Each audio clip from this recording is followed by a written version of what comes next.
There is an admission ledger in the Nottinghamshire archives that most researchers request for its census data.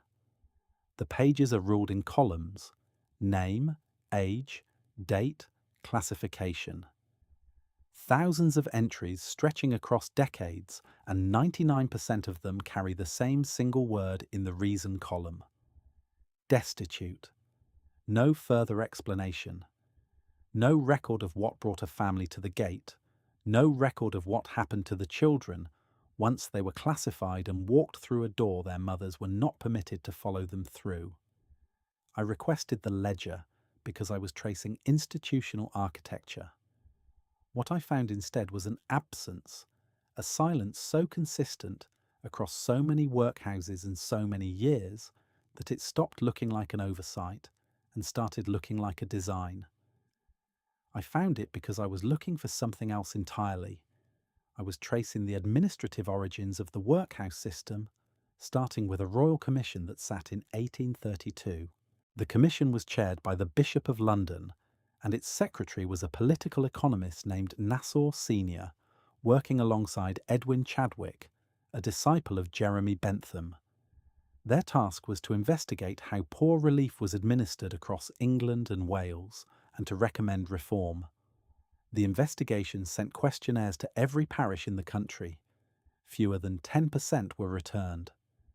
That figure is worth pausing on because what followed was treated as though it rested on comprehensive evidence. Senior had substantially drafted the report's conclusions before the fieldwork was complete. I checked this against the Commission's own published timeline. The final report, issued in 1834, recommended the abolition of outdoor relief for the able-bodied poor and the establishment of a national workhouse system governed by a single principle. They called it less eligibility. The Commission's own language defined it plainly. The condition of the pauper shall in no case be made as eligible as the condition of the independent labourer of the lowest class. That sentence is the foundation stone of everything that followed. It meant in practice that life inside a workhouse had to be worse than the worst life available outside it, not by accident, by regulation. The Poor Law Amendment Act passed in 1834 by 319 votes to 20. William Cobbett, the radical journalist who sat as member for Oldham, proposed an amendment to prevent the separation of families within the workhouse. It was defeated. The Act grouped parishes into unions, each union governed by a board of guardians, each board required to build or designate a workhouse. The architect Sampson Kempthorne was commissioned to produce model plans.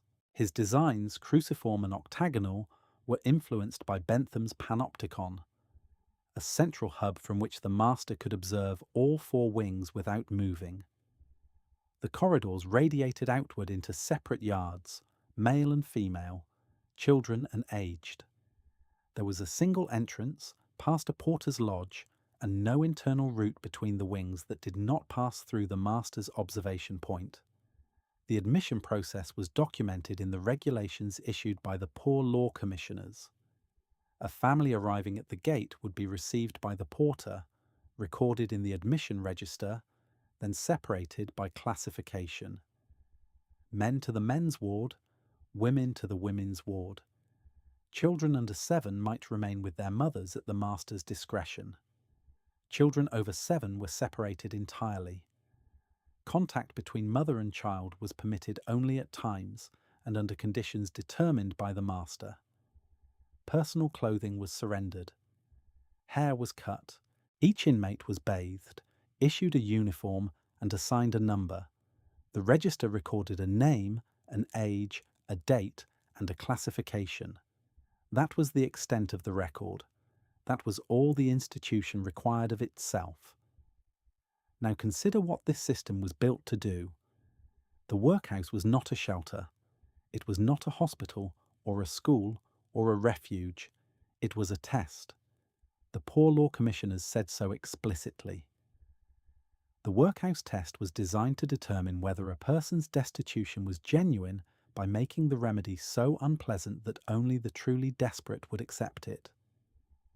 Less eligibility was not a side effect of underfunding or poor administration. It was the mechanism. The suffering was the point. Here is where the history becomes difficult to read as history alone. What kind of commission drafts its conclusions before it collects its evidence? The answer matters because the act that followed was not a well-intentioned program that went wrong over time. The cruelty was present at the point of design. It was written into the architectural plans, into the admission procedures, into the classification system, into the principle that a mother should not be permitted to comfort her own child unless a man she had never met decided it was administratively convenient. The records do not support the version of this story in which well-meaning reformers simply got it wrong. By 1845, the system had been operating for 11 years, and the first major scandal broke, not because inspectors discovered it, but because a member of Parliament named Thomas Wackley refused to stop asking questions. At the Andover Workhouse in Hampshire, inmates assigned to the bone-crushing yard were found to be so hungry that they were gnawing on the bones they had been set to pulverize. The bones were purchased from local sources, some of them from butchers, some from other suppliers whose origins the Guardians did not investigate closely. The rammer used to crush them weighed several pounds. The dust hung in the air of the yard. The smell, according to testimony given to the Select Committee, was constant and overpowering. A man named Hugh Munday, the assistant overseer, had written warnings about conditions at Andover. They were ignored. The chairman of the Board of Guardians had not visited the workhouse in 5 years. When the Select Committee investigated, they found that the Guardians had been purchasing bone meal from their own workhouse at a discounted rate. The scandal led to the prohibition of bone crushing as a task for workhouse inmates and to the replacement of the Poor Law Commission with the Poor Law Board. But the principle of less eligibility survived. The system was adjusted. It was not reformed. I have been trying to establish the scale of what this system processed, and the figures are difficult to hold in the mind at once. A census study published by Cambridge University Press recorded 752,272 inmates across 3,390 workhouses. The number of indoor paupers doubled between 1851 and 1911. At least 15 individuals were recorded as resident in workhouses for 60 years or more. Julia Blumson appears in the Poplar records 163 times. One man in the same union was admitted 593 times. These are not stories of temporary crisis. These are lives absorbed entirely by an institution that recorded their presence and nothing else about them. I want to describe one documented admission carefully, because it is the only child's experience from inside this system that survives in any detail, and it survives only because the child became famous. In June of 1896, a 7-year-old boy named Charlie Chaplin was admitted to the Newington Workhouse in Southwark with his mother, Hannah, and his half-brother, Sidney. The admission register recorded their names. Chaplin was classified and placed on the number 4 diet, the allocation for children under 9. He was later transferred to the Hanwell schools for pauper children in Middlesex. He contracted ringworm. The treatment was iodine painted directly onto the scalp. He recalled the sting of it decades later. That is the single detailed child's account that the workhouse system produced from its entire operational history. One account, preserved because a boy who survived it became the most famous entertainer in the world. Every other child who passed through those gates left behind a name in a column and nothing more. If a child's name appears in a ledger on a Tuesday in 1881, and no other record of that child survives, did anyone in that building know what had been lost? Go back to the gate. Go back to 1881. I am working from the admission procedures documented in the Poor Law Commissioner's regulations, from Kempthorne's architectural plans held at the National Archives, and from the Nottingham Register I described at the start. What follows is not a single person's story. It is the story that the records taken together make unavoidable. She is 8. She is walking beside her mother through a single entrance set into a wall that is taller than any wall she has passed before. The porter's lodge is to the right. There is a book on the desk and a man writes in it. Her mother gives their names. The corridor beyond the lodge is long, and it smells of carbolic soap and boiled cloth. It is cold in a way that is not the cold of outside. It is the cold of stone that has never been warmed. They are taken to a room where her mother's clothes are removed and replaced with a uniform that does not fit properly.